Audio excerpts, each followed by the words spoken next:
You find a perfect sample, you load it up, and nothing. You're incapable of turning it into anything that you'll like. So here are my 4 golden rules of sampling, so that never happens to you again. And the last one is the most painful one, but it is the most important one as well. So rule number 1 is good song does not make a good sample. Let's take a listen to this song.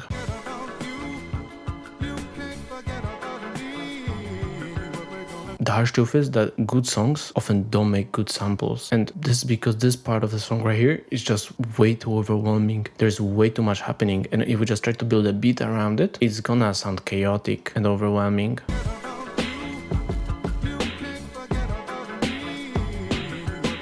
So instead of this, I'm gonna use this sample right here.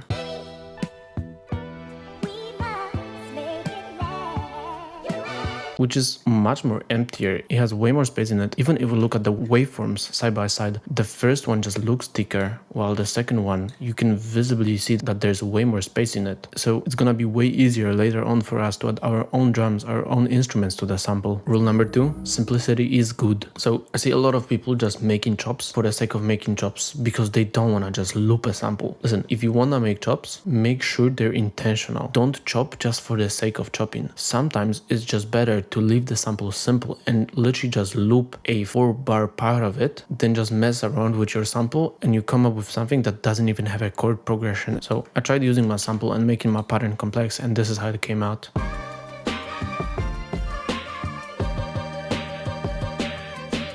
Well, this is not bad, it's simply unnecessary, because this part right here where I just looped a 4-bar part of the sample sounds way better on its own.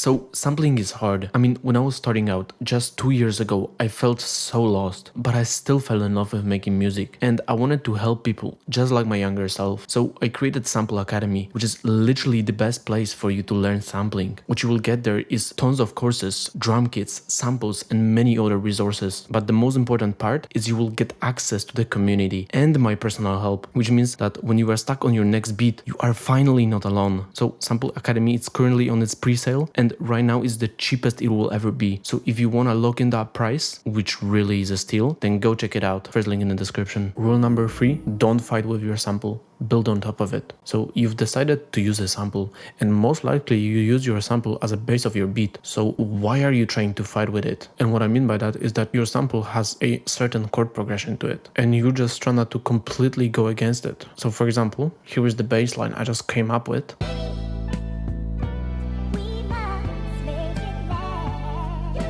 And although it is in key of the sample, it just sounds terrible because I am fighting against what's happening in the sample. Now, if I just follow the actual bass line of the sample,